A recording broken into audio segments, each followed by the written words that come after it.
Nagigisa po tayo ngayon ng karne. Ayan. Ilagyan natin yung bawang at sibuyas.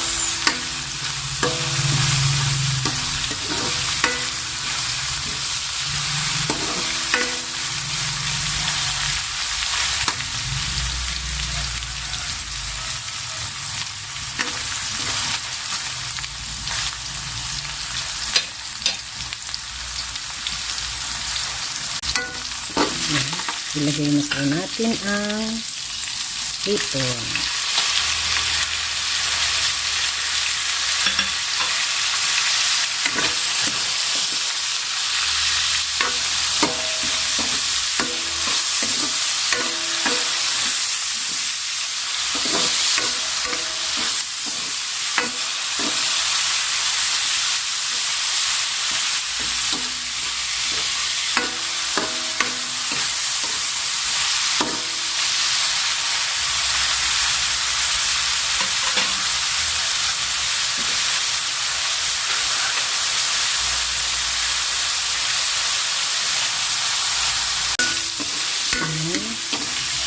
Lagyan natin ang masarap na balaw.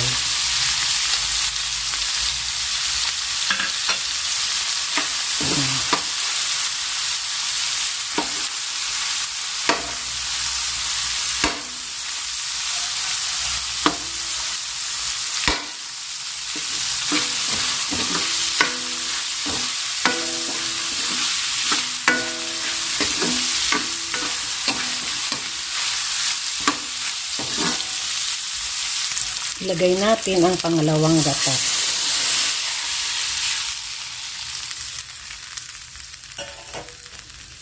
Ayan.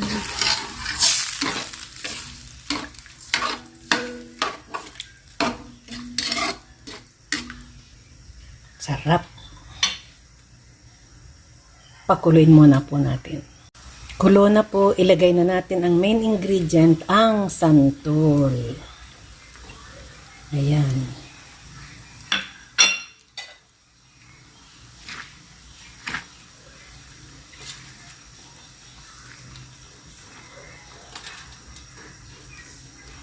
Ayan, pakuluin po natin.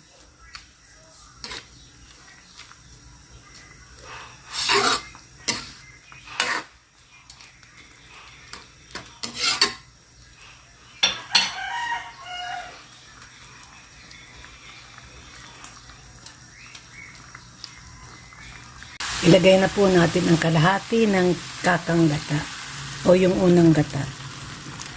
Ayan.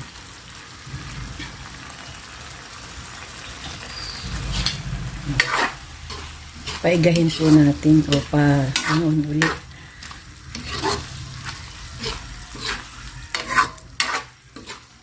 Ayan. Papatuyuin po ulit natin. Ilagay din po natin ang sili na.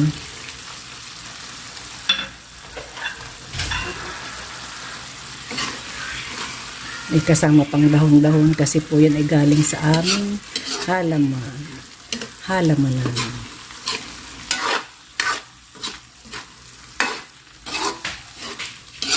Patuyuin po uli natin siya.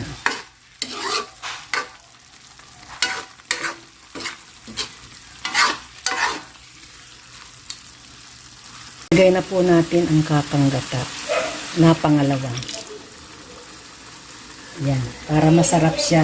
Hindi na po ako naglagay ng MSG kasi po malasa na yung hipon at saka yung balaw.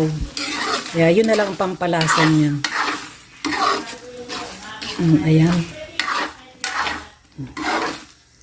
Papaanohin na lang po natin siya. Papaigahin na lang.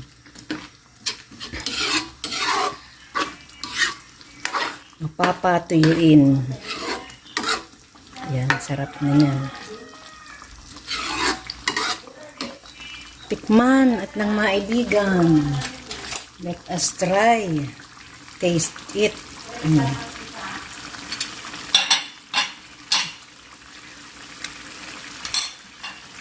Sarap. Sarap.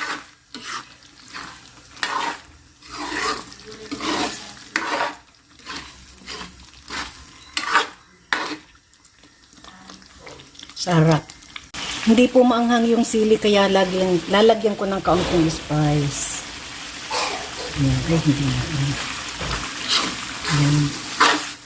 Lagyan natin ng kaunting. Yun pong yun ay yung prinito po na na sili na pinatuyo.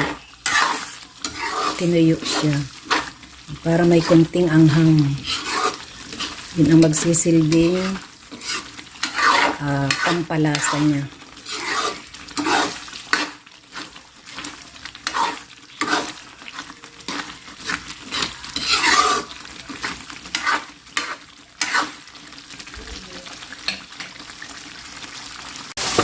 O yan po, lapit ng maluto. Mayroon na po siyang maramantikao.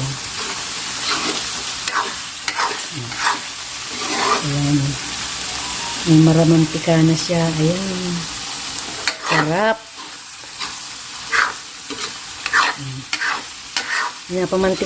Mamantikain ko lang konti. At tama na siya. Medyo maaraanghang. Sarap. Walang MSG na kasama. Balaw lang at saka hipon at konting karne. Ayun. Okay na.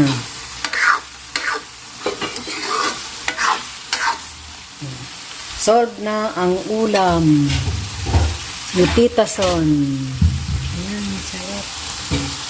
Ito na po ang ulam namin. Luto na siya. Mamantika na Ayan. Thank you very much. Pinatay ko na ang gas. Ito na po ang ulam namin today. Ang ginataang santol. Ayan na po siya. Sarap. Sarap-sarap po.